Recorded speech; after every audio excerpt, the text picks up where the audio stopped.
Dans un petit bois, je m'étais penchée vers une source d'eau ferrugineuse débordant d'un large tronc entièrement creux. Au cœur de cet arbre-vase d'un orange flamboyant, j'avais plongé mes mains grandes ouvertes, puis j'avais serré les poings. J'avais fait cela plusieurs fois en respirant profondément. L'eau était glacée. En me relevant, j'avais mis les mains sur mon visage et j'avais loué le grand esprit. Puis, je l'avais invoqué afin de rencontrer l'homme de ma vie. Je fus entendue au centuple, car ce qui m'arriva bouleversa ma vie en ne correspondant en rien à ce que j'avais imaginé. Sans doute la vraie demande était-elle plus profonde, camouflée dans une attente extérieure sincère, mais puérile.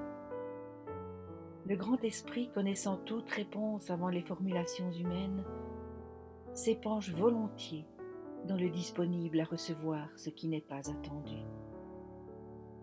Quelques jours plus tard, je fis une rencontre qui m'apparut être celle que j'avais demandée.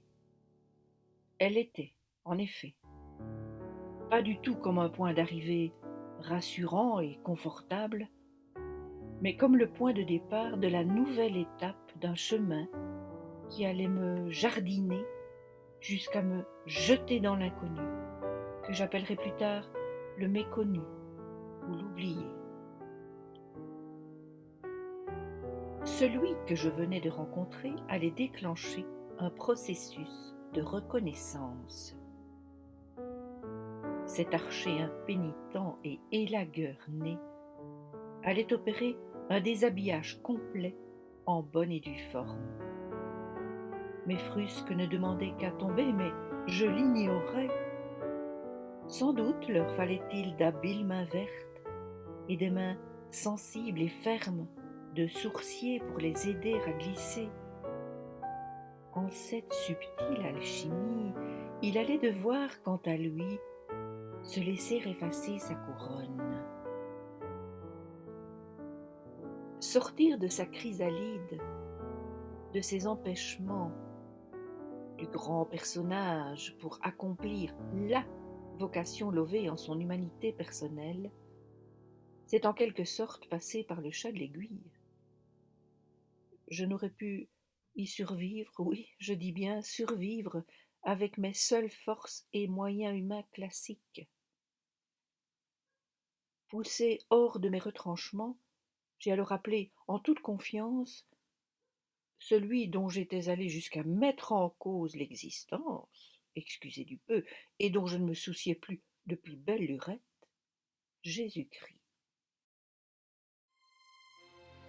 À partir de cet instant, je reçus sur ma route tout.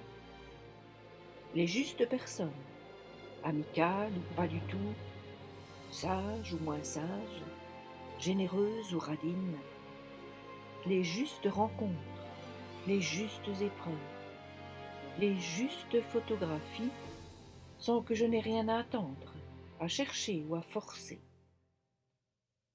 Le plus merveilleux, c'est qu'aussi difficile et apparemment injuste que furent certaines mises en situation, un je ne sais quoi, intelligent et fort, bienveillant et éclairant, me rendait ces épreuves au-dessus de mes forces précieuses et abordables.